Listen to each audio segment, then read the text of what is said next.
다양한 정치 현안을 놓고 얘기 나누는 시간입니다. 신인규 민심동행 창당준비위원장, 김현정 민주당 당대표 언론특보 나오셨습니다. 안녕하세요. 네, 안녕하세요.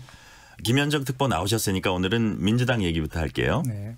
민주당 비명계 의원 4명이 이제 공식적인 집단 활동을 시작했는데요. 개별적으로 내던 목소리를 집단적으로 내기 시작했는데 당내 민주화, 강성 지지층으로부터 결별 이런 거 요구했습니다. 현실적으로 관철될 수 있을까요? 당에서 다양한 의견들이 나오는 건 어떻게 보면 정당의 당연한 일이기도 하고 또 존중되어야 된다고 생각합니다. 근데 그동안 이제 원칙과 상식이라는 그 네 분의 의원들이 개별적으로 방송 등에 나가서 당내에 대한 쓴소리라든지 비판 등을 해왔었는데 그것을 조금 더 조직적으로 하기 위해서 목소리를 좀 체계적으로 내기 위해서 만든 것 같고요. 당내에서 건전한 그 의견들을 내서 그것이 당의 통합으로 이어지고 또 당의 총선 승리와 연계된다고 하면 그 마다할 일은 없다고 생각합니다. 다만 이제 한간에서 우려하고 있는 것처럼 당 지도부를 흔들음으로 인해서 본인들의 공천과 연계된 우위를 점하려고 하는 그런 의도가 있는 것 아니냐라는 그런 의구심에 대해서는 그렇지 않다라는 것을 실제로 본인들이 하고 있는 각종 좀 토론회도 좀 주관하고 있고 또 각종 이제 의견들을 내고 있는데 그런 것들을 통해서 좀 확인시켜 줄 필요는 있겠다 이 말씀드립니다. 저는 사실 민주당에 그 여러 가지 문제들이 있으니까 지금 사실은 이 비명계 분들이 목소리를 내시는 거 아니겠습니까? 저는 문제의 본질은 이재명 대표 체제가 지금 1년 넘게 지속되어 오는데 당이 국민들에게 전폭적인 신뢰를 받는다라는 느낌은 많이 못 받는 것 같아요. 그래서 윤석열 정부의 부정평가 여론이 이렇게 높은데도 불구하고 거대한 의석을 가지고 있는 제1야당이 국민들의 기대에 미치지 못한다라는 게 저는 문제의 핵심 같거든요. 그렇다면 이재명 대표의 리스크와 그의 리더십에 대한 문제가 핵심인데 지금 민주당은 그 핵심으로 들어가지는 못하고 있는 거 아닌가 이런 생각이 들고요. 그 비명계 분들이 낸 메시지만 떼놓고 보면은 사실 옳은 말들이 많이 있어요. 근데 문제는 이분들이 메신저로서의 국민적 신뢰가 있느냐 그거는 좀 물음표가 많이 붙거든요. 그렇기 때문에 이분들이 당내에서 얼마나 그동안 인정을 받아왔는지가 저는 관건이라고 보고요. 이분들이 만약에 당을 나가시더라도 국민적인 그런 에너지나 바람을 일으키기에는 저는 매우 어렵다. 저는 그렇게 생각합니다. 혹시 반론하실 거 있으세요? 아까 말씀하신 거 중에. 그러니까 이분들이 현재 이제 그 주장하는 내용들 중에 주된 것 중에 하나가 너무 지금 이재명 사당화되고 있다 이런 비판들을 많이 하고 있는데 사실 이 네 분의 공통점이 뭐냐면 지난 정부 때 되게 다 주류였던 그런 의원들이에요. 대부분 다 친문 의원들이시고 이런 분들이어가지고 그러니까 저는 누누이 말씀드리지만 지금 현재 이분들이 가장 그 비판하는 지점 중에 하나가 그 강성 그 당원들에 대한 그 비판들 그렇죠. 그것들에 대해서 당 지도부가 거기를 왜 정리 못하냐. 예, 그런 얘기들을 많이 하고 있는데 본인들이 당 지도부를 비판하는 것은 괜찮고 또 그 당원들이 본인들에 대해서 하는 결과에 대해서 비판하는 것은 문제다. 이런 관점도 사실은 잘못된 거거든요. 문제는 그 강성 당원들이 폭력적인 언행이라든지 무슨 퍼포먼스나 이런 것들은 당연히 그거는 문제가 있는 것이고 그거에 대해서는 당에서도 이재명 대표도 늘 강하게 대응해 왔던 것도 사실이고요. 엄중 근거하고 있는 거죠.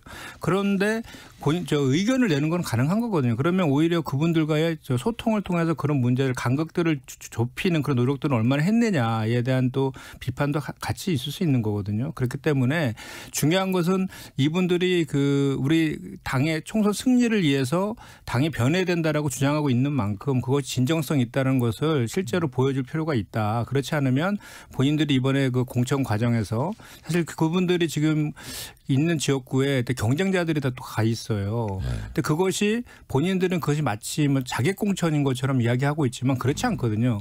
우리 당은 아시겠지만 시스템 공천이 있어서 경선을 하는 구도이거든요. 그래서 현직 의원들이 대단히 유리한 구도입니다. 그래서 본인들이 그동안에 지역구 관리를 잘하고 의정 활동을 잘했다라고 하면 원외의 인사들과 경쟁에서 훨씬 유리한 구도이거든요. 그럼에도 불구하고 본인들을 떨어뜨리기 위해서 자기 공천을 한다든지 또는 당에서의 공천 학사는 원천적으로 있을 수 없기 때문에 그런 비판들은 좀 할 필요는 없다. 저도 조금 첨언드리면 민주당이 이제 항상 시스템 공천을 많이 강조하시는데 이게 꽤 오래된 거거든요. 그러니까 민주당이 뭐 자랑처럼 여겨지기도 하는데 과연 그러면 그 시스템 공천을 통해서 지난번에 180명 공천을 했는데 이분들 별로 국민들 앞에 좋은 인재라는 평가 못 받고 있거든요. 그러니까 그 시스템이 뭔가 좀 잘 작동되지 않거나 뭔가 좀 보이지 않는 손이 작동하는 시스템 아니냐라는 의구심을 아마 비명계들이 지금 하고 있는 것 같아요. 근데 이것은 뭐 민주당만의 특별한 문제는 아니고요. 어느 정당이나 지금까지 주류들이 비주류 학살하고 또 나가서 살아 돌아오고 이 지난한 권력 투쟁의 역사가 있어 온 것도 또 사실이에요. 그래서 저는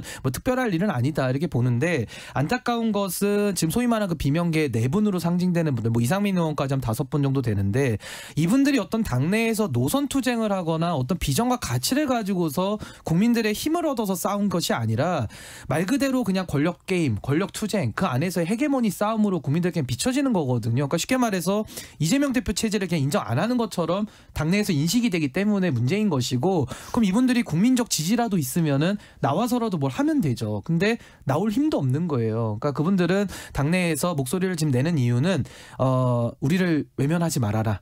당내에서 공정하게 하라는 뜻은 우리에게도 공천을 달라. 저는 그런 목소리로 읽힙니다. 김특보도 그렇게 보십니까? 그러니까 시스템 공천 말씀하셔서 제가 그 시스템 공천에 좀 설명을 좀 드리면 기본적으로 저희는 이제 경선을 해야 되고 특히 비례대표 같은 경우에는 그 전에 비례대표를 하고도 또 단수 공천을 받는 사례들이 있었어요. 그런 것들은 없앴어요. 그래서 비례대표는 반드시 경선 과정을 거쳐야 된다라든지 그 시스템 공천에 의해서 5대5 룰에 의해서 당원 50% 여론조사 50%에서 경선 과정을 거치는 것. 그리고 현역 의원들 같은 경우도 이제 평가 하위 20%에 대한 평가들은 이루어지지만 기본적으로는 경선의 절차를 통해서 한다는 것. 이런 것들이 여기 바꿀 수 없는 룰로 정해져 있다는 말씀을 드린 거고 여야 간에 전부 다 또 이런 건 있지 않습니까? 정당이 그 국민들로부터 선택을 받기 위해서는 당이 좀 이렇게 변화되는 혁신하는 모습이나 또 다양한 분들을 전문성 있는 분들을 다양한 국민들을 대변하는 분들을 또 많이 당으로 좀 끌어들여야 되는 문제도 있잖아요. 그런 문제들에서는 여야 간의 공이 이제 우리 전략공천에 대해서는 부정적인 인식들이 많이 있는 건 사실이지만 실제로 그런 다양성에 기인한 분들을 당에 영입하기 위해서는 전략공천 제도도 잘 활용해야 되는 거고 다만 악용되면 안 된다는 말씀을 드린 거고 그 전략공천 제도 때문에 기존에 있는 무슨 현직 의원들에 대해서 공천을 학살한다든지 이런 거로는 연결될 수 없는 시스템이다라는 말씀을 제가 드린 겁니다. 네. 아무래도 이재명 대표가 그 말씀하신 대로 좋게 좋은 시스템을 잘 운영한다 그러면 이런 불만이 없을 텐데 그동안 이재명 대표가 당대표를 1년 넘게 하셨잖아요.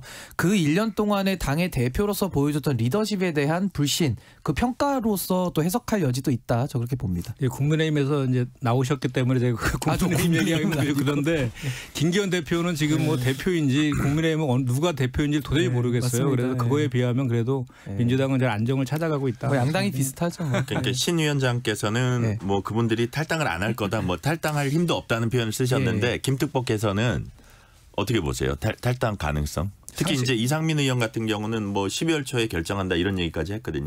뭐 이상민 의원은 이미 결심한 것 같고요. 또 국민의힘에서도 이상민 의원을 영입함으로 인해서 민주당을 좀 분열시키고 외연 확장했다, 뭐 빅테이터다, 뭐 이런 거의 기재로 좀 사용하려는 의도가 명확히 보입니다. 왜냐하면 그 어젠가요? 그 대덕에 가서 거기가 이상민 장관의 지역구 아닙니까? 그렇죠. 그 카이스트. 예, 거기를 직접 혁신이가 찾아가서 거기에다 특강도 요청하고 이런 걸 봐서는 이상민 장관에 대해서 대단히 배려를 해준 그런 측면이 있는데 좀 아쉬운 것은 이상민 장관한테 아쉬운 건 뭐냐면 이상민 의원. 이상민 의원, 이상민 의원에 대해서 아쉬운 건 뭐냐면 이분이 당내 쓴소리를 많이 했어요. 당 지도부 관련된. 그런데 유독 그 윤석열 정부의 그 민생이나 경제, 외교, 안보 이런 문화 관련된 쓴소리는 제가 한 거는 들어보지 못했거든요. 특히나 이분이 있는 지역구에 카이스트랑 대덕 연구단지가 있거든요. 근데 윤석열 정부에서 이번에 예산안에서 R&D에서는 다 깎아버렸잖아요. 그래서 거기에 있는 연구자들이 엄청나게 지금 불만이 많거든요. 그런 거 관련된 얘기를 한 번도 안 해요. 자기 지역구까지 왔음에도 불구하고 그런 얘기를 하지 않고 계속해서 뭐 숨을 쉴 수가 없다. 민주당에서는 내가 역할이 없다 그러는데 공간이 없다. 어떤 숨을 못 쉬었다는 건지 사실 오히려 우리가 좀 묻고 싶거든요. 뭐 본인이 그동안에 하고 싶은 얘기들을 못하게 뭐 당에서 했다든지 이런 게 전혀 없거든요. 그럼에도 불구하고 그런 논리를 피는 것에 대해서는 저는 상식적으로 이해할 수 없고요. 원칙과 상식에 있는 네 분의 의원들 같은 경우는 저는 그 신당 창당이나 이런 가능성, 탈당의 가능성은 상당히 낮게 봅니다.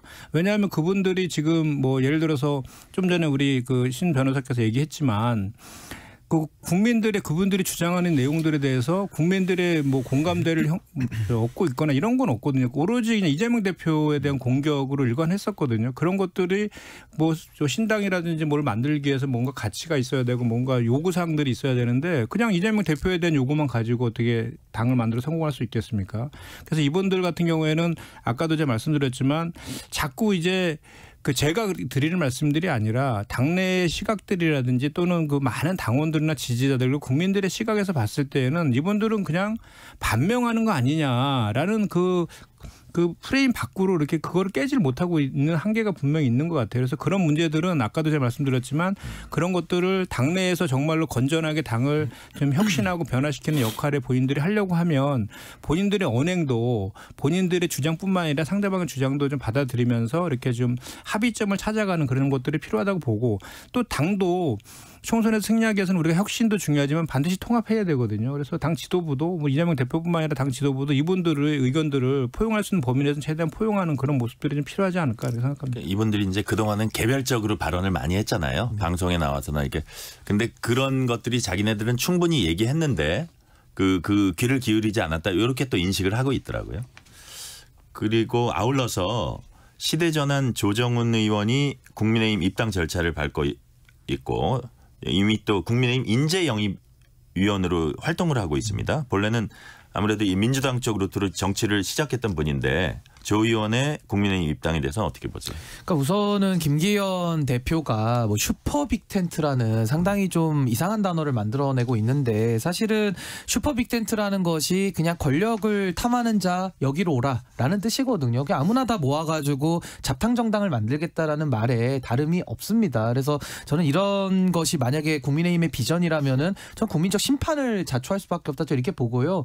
그런 차원에서 조정훈 의원이 누굽니까? 더불어민주당이 입당했다가 더불어시민당 그 위성정당 가서 배지 달고 삼지대 하겠다라고 나가가지고 국민들 상대로 호소했던 분이거든요. 근데 이제 와가지고 삼지대 해보지도 않고 당원이 61명밖에 없다 돈 내는 사람들이 그런 보도가 나와가지고 참 많은 분들의 참 비판을 받았는데 그러고 나서 국민의힘에 지금 입당을 해가지고 활동을 하고 계시거든요. 그렇다면 도대체 국민의힘과 민주당의 다름은 뭡니까? 이 도대체 이념적 차이가 없으니까 마구 옮겨 다닐 수 있는 이런 행태가 저는 한국 정치의 참 비극적인 단면을 조정훈 의원이 보여주고 있다라고 해서 매우 저는 참 안타깝게 생각을 하고요.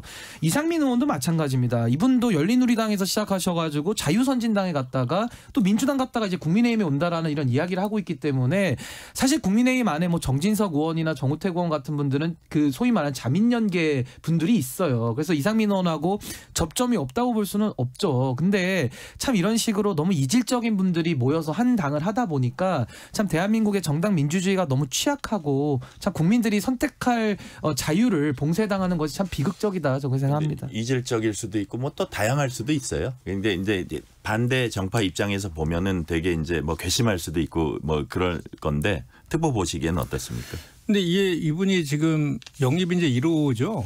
1호인데 사실 그전에도 보면 뭐 대선 때라든지 또는 총선 즈음해 갖고 당에서 인재를 영입하면 1호는 대단히 상징성도 있고 그래서 국민들이 봤을 때 울림이 있고 좀 공감이 있고 좀 감동이 좀 있어야 되는데 이분에 대해서 그렇게 느끼는 그 국민들이 있을까 저는 반문하지 않을 수 없고 이분은 지난번에 그 우리 당에서 비례대표로 이제 입당을 하고 이제 국민의힘으로 간 그런 것도 있지만 지난 4.7 재보궐선거 때 박영선 그 당시에 서울시장 후보하고도 또 같이 단일화도 했고 이랬던 분이에요. 그래서 저는 기본적으로 아무리 정치인이 약간 좀 어떻게 보면 정치는 좀 신뢰의 영역이기도 한데 그렇게 본인이 그 국회의원 배지 달 때에는 민주당을 이용했다가 다시 또 민주당에서 나가가지고 국민의힘 그때 상대당으로 가는 것들이 정치 도의상 맞는 것이냐에 대한 기본적인 좀 비판을 좀 하지 않을 수 없고 또 국민의힘 같은 경우도 지금 혁신하고 있잖아요. 이게 혁신입니까? 이게 구태지. 그리고 이상민 의원에 대한 영입도 마찬가지예요. 지금 이뉴한 혁신위가 주장하고 있는 것 중에 중진 불출마, 험지 출마 이런 얘기를 하고 있는데 이분은 5선이지 않습니까? 그 이분이 들어가서 그럼 이분을 영입하는 이유가 있어야 되는데 이분이 들어가서 윤석열 대통령에 대해서 쓴소리하면 이분 당에서 가만둘까요? 그러니까 서로 지금 앞뒤가 안 맞는 그런 엇박자적인 주장들을 하고 있는 거에 대해서 이제는 국민들이 다 알고 계시다. 그래서 그런 꼼수들은 그 오래 가지 않을 것이고 빅텐트도 아니고 슈퍼 빅텐트라는데 도대체가 이 두 분을 가지고 슈퍼 빅텐트라고 하면 오히려 차라리 이준석 그 전 대표부터 해서 천하용인 등에서 내부에 있는 그 저 당내의 비판 세력들부터 먼저 통합하는 게 우선 아닌가 싶습니다. 저는 조정원 의원의 정치를 그러니까 여당 해바라기 같은 정치고 그것이 참 단물 정치 아닙니까? 단물만 쪽쪽 이제 빨겠다는 그런 정치로밖에는 해석이 잘 안 되고요. 저는 지금 뭐 다양성 얘기 앵커께서 하셨는데 다양성 중요합니다. 근데 그 다양성이라는 것이 그 정당이 가지는 근본적인 노선과 원칙을 지키는 가운데에서 표현의 자유가 존중되고 표현의 방식이 다른 것들이 다 용인되는 이게 다양성이지 이념이 마구 다른 것들을 막 뒤섞어가지고 본인 하고 싶은 대로 여당 해바라기만 하면서 이걸 다양성이라든지 아니면 정치는 생물이라든지 뭐 자율이라든지 이런 걸로 포장하는 것은 상당히 이건 좀 궁색해 보인다. 그렇게 보진 않는다. 네, 맞습니다. 예. 민주당 내 현안 하나 더 보고할게요. 최강욱 전 의원이 이른바 암컷 발언으로 비판을 받았습니다. 그 전에도 이제 뭐 그 송영길 전 대표도 조금 센 발언들이 있었어요. 이재명 대표가 강력히 경고했고요. 이어서 민주당 최고위원회가 최 전 의원에게 당원 자격 6개월 정지 중징계가 내려졌습니다. 김특보님, 당에서도 상황을 심각하게 보고 있다는 거죠? 그렇습니다. 예, 이건 뭐 발언의 의도와 상관없이 대단히 부적절하고 잘못한 것이다라고 생각하고요. 그 북 콘서트에서 이제 했던 얘기인데 바로 이제 사무총장이 그에 대해 사과도 했고 네. 이제 엄중 경고도 했는데 그 이후에 최고위 어제 열린 최고위에서 바로 비상 의결을 했습니다. 그래서 보통은 윤리 심판은 절차를 통해서 하는데 비상 의결했고 저희가 징계가 4단계가 있거든요. 뭐 제명 그다음에 이제 당원권 징계라 두 번째로 높은 수위에 그 징계를 좀 한 것인데 이걸 통해서 앞으로 다시는 이런 일이 재발되지 않도록 우리 당에서 더 관리를 좀 철저히 하고 이런 일이 또 발생하면 또 엄중하게 대처해야 될 필요가 있다고 생각합니다. 네. 근데 그 최강욱 전 의원이 이에 대한 이제 입장 표명이나 뭐 사과나 이런 거는 이제 없었던 것 같고요. 페이스북에 보니까 이건 민주주의야 멍청아라는 글을 남겼더라고요. 네. 그래서 이건 또 어떻게 봐야 됩니까? 이거하고 관련이 있지 않을까 싶은 추측은 되는데. 네. 과거에 그 미국 대통령 선거에서 바보야 문제는 경제야 이렇게 했던 거기에서 인용을 한 것 같은데 예. 지금은 내렸습니다. 그 SNS를 내렸어요. 예, 내렸는데 이제 본인 나름대로 본인은 이제 그런 처음에 거기 저도 그 영상을 봤는데 그런 의도가 아니라고 얘기하면서 표현을 하긴 했는데 그럼에도 불구하고 받아들이는 사람 입장에서 보면 그 대단히 부적절한 발언인 건 맞기 때문에 뭐 그건 잘 내렸다라고 생각하고 다만 좀 그 공식적인 좀 사과도 같이 좀 뒤따랐으면 어떨까 하는 생각도 합니다. 그러니까 그 정치인의 표현의 자유라는 게 폭넓게 존중이 돼야 되는 게 민주주의 국가고 또 성숙이거든요. 근데 참 최강욱 의원의 발언은 누가 들어도 이게 무슨 성숙한 발언이라고 볼 수가 있습니까? 그러니까 자신의 자유를 이야기하면서 마치 억압받는다라는 내용을 얘기하면서 본인의 발언에 대해서 객관적으로 평가를 받아보십시오. 이게 말이 안 되는 표현 아닙니까? 그래서 저는 참 최강욱 의원이 여러 가지 설화가 그동안도 많으셨던 분이고 지금은 뭐 비록 전직 의원이 됐습니다마는 여전히 영향력이 있으신 분으로서는 좀 발언과 언행에 신중을 기해야 될 것이고 전 이번에 그래도 민주당에서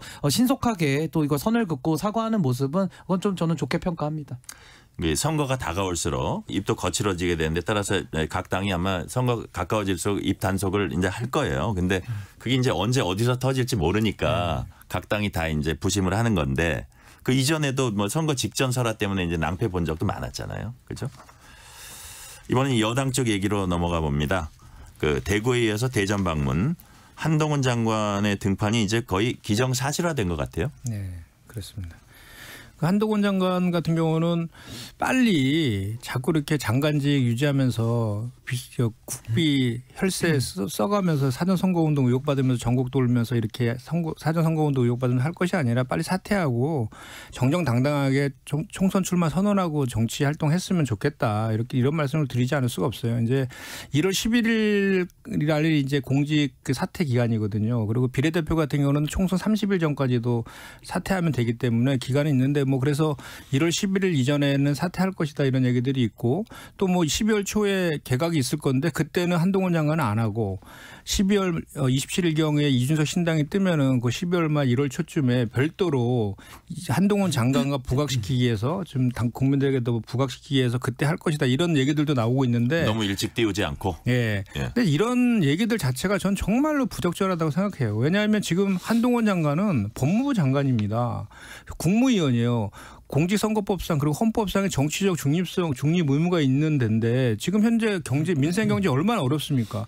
그와 관련된 국민들의 아픔은 보듬어줄 생각은 안 하고 오로지 본인들의 총선 승리를 위해서 어떻게 하면 그 총선에 승리할 수 있는 그림을 만들 수 있을까라는 그 정치 공학적으로만 접근하는 거에 대해서는 전 정말 이거 부적절한 것 같고 과거에 우리 2004년도에 노무현 대통령이 그때 그 탄핵 소추됐을 때 있잖아요. 탄핵 사유 중에 하나가 열린 우리당에 대한 지지성 발언을 했다는 것도 사유 중에 하나가 들어가 있거든요. 네. 그리고 지난 8월 달에 원희룡 장관도 고발당했어요. 사전선거운동 의혹으로. 그리고 우리가 잊지 않을 것은 2017년도인가요? 16년도인가요? 박근혜 전 대통령이 공천 개입, 당무 개입했다 그래서 유죄 2년 징역 판결 받았잖아요. 그때 수사한 검사가 윤석열 대통령하고 그 당시에 그 한동훈 차장 검사 아니었습니까? 그렇게 본인들이 검사 시절에는 그런 거 추상같이 이렇게 그 정치적 중립 의무를 위반했다든지 이런 것들에 대해서는 추상같이 이렇게 수사했던 사람들이 왜 본인들이 정권을 잡고 본인들이 그 주체가 되니까 이런 거에 대해서 이렇게 이런 의혹들에 대해서 이렇게 막 하는지 저는 이해가 되지 않고요. 지금 말씀하신 거는 정치 행위를 하려면 빨리 장관 옷을 벗어라. 그렇습니다. 네. 저는 뭐 한동훈 장관 우리 특보님 말씀하신 대로 검로남불 아닙니까? 검사 출신인 자기들은 다 로맨스고 남이 하면 다 불륜이다 해서 수사하고 엄정하게 했던 건데 참 국민들께서 그런 이중잣대에 대해서 꼴대를 옮기는 거에 대해서는 비판을 피할 길이 없다. 저 이 생각이 우선 들고요. 사실은 과거 속담에도 오얏나무 밑에서 가끔 매지 말라고 하지 않습니까? 그러니까 오해받을 짓은 하면 안 되는 겁니다. 근데 지금 한동훈 장관은 오해받을 짓 정도가 아니라 오히려 오해를 더 만들려고 하는 그러니까 정치적인 중립을 고도로 요구받는 법무부 장관의 직책과 해서는 안 되는 일들을 지금 오히려 더 적극적으로 하고 있기 때문에 전 이 부분에 대해서는 참 정치적인 책임을 좀 물려야 된다고 좀 보는 것이고 무엇보다도 법무부라는 곳이 뭐 하는 곳입니까? 거기가 국무위원이기도 하지만은 공정한 선거 관리를 위해서 또 협조할 의무가 있고 또 수사 업무를 관장하기 때문에 정치적 중립성은 가장 요구받는 직책 중에 직책이거든요. 근데 한동훈 장관이 최근 하는 일들을 보면은 인사정보관리단에서 검증한 업무 봤을 때 지금 뭐 좋은 장관 후보가 거의 없잖아요. 다 인사적인 하자와 결함이 드러나서 업무를 제대로 못 보고 있다는 비판도 있고요. 또 한동훈 장관이 건드렸던 소송들마다 거의 다 지금 패배하고 있거든요. 그래서 본인의 일을 제대로 하지 않으면서 한동훈 장관은 기자들 앞에서 항상 정치 뉴스를 인터뷰에서 언급을 한다거나 아니면 또 인기를 실감하면서 사진을 3시간씩 찍고 이런 걸 하고 있거든요. 그래서 본인의 업무에 더 충실하지 못하면서 이런 정치적인 행동만 한다라는 것은 비판을 자초한 길이다. 저 그렇게 봅니다. 한동훈 장관이 여하튼 이제 야당에서 비판을 하면서도 이제 분명히 예의주시할 거예요. 그 파급력이나 이런 거를 어떻게 판단을 하세요?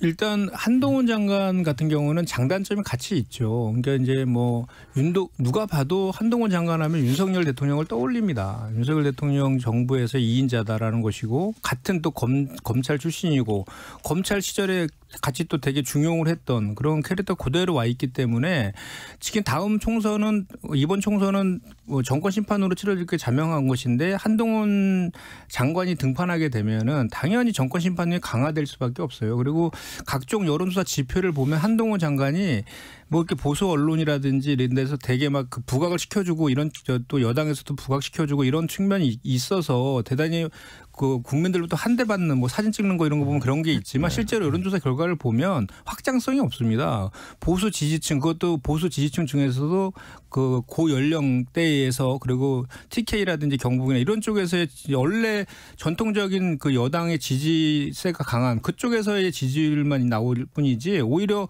국민의 약한 고리인 청년이라든지 수도권이라든지 또는 그 중도라든지 이런 쪽에서의 저건 좋지 않거든요. 그렇기 때문에 확장성은 제한적인 거고 오히려 그 진보 진영 결집이라든지 중도층에 대한 비호감도가 높기 때문에 민주당 입장에서는 사실 그렇게 이렇게 이력적인 저거를 보진 않고 있죠. 그래서 오히려 저희가 민주당에서 우려하고 있는 것은 이번 그 총선이 이제 다양한 얘기들이 나오잖아요. 예를 들어 신당이라든지 뭐 조국 신당이라든지 뭐 송영길 전 대표라든지 이런 분들이 이제 나왔을 때 그 구도가 정권 심판론으로 잡히지 않고 뭐 전 정부 대 현 정부 또는 뭐 조국 대 윤석열 뭐 이런 구도를 혹시라도 공정과 상식 뭐 이런 식으로의 구도가 잡힌다고 하면은 어떻게 보면 민주당에서는 그것을 관리를 상황 관리를 해야 될 그런 필요성이 생기는 거고요. 네. 그래서 중요한 것은 지금 민주당에서는 한동훈 장관의 카드는 우리는 상수라고 이미 보고 있기 때문에 그거보다는 우리 민주당이 스스로 지금 당 혁신이라든지 통합이라든지 또는 민생경제 살리는 대한정당의 모습을 보여서 스스로 득점하는 거를 차곡차곡 쌓아나가는 것이 지금 필요한 시점이다 이렇게 생각합니다. 마지막 질문 드릴게요. 이게 시간이 얼마 안 남아서 짧게만 지금 그 원희룡 장관이 이제 뭐 이재명 대표 지역구에 가서 붙겠다 뭐 이런 약간 분위기로 가고 있는데 민주당 내 분위기는 어떻습니까? 짧게만 대답해 주세요. 전혀 저희는 이거에 대해서 관심도 사실 없고 이렇게 네. 논의 자체가 지금 없는 그런 상황인데 저는 일단 국민의힘에서 이분이 뭐 개항에 출마를 할 수 있는지도 모르겠고 국민의힘발해서 이렇게 언론이 나온 거 보면은 도대체가 누가 대표인지도 모르겠고요. 근원지가 어딘지도 모르겠어요. 그래서 일단은 원희룡 장관에게는 일단 그 또 이뇨한 혁신위가 전략공천 없다 그랬지 않습니까? 그러니까 당내 경선 통해서 일단 공천부터 받으셔라. 근데 이분은 수도권 어디를 가도 지금 쉽지 않은 분이에요. 그리고 본인과 관련된 양평 고속도로와 관련된 각종 의혹들에 대해서 도망치고 지금 의혹이 지금 산적돼 있는 상황이고 한동훈 장관이 우리 이재명 대표 관련해서 초밥 소고기 뭐 이런 비판했는데 이분은 그보다 더 큰 오마카세 의혹도 아직도 살아 있거든요.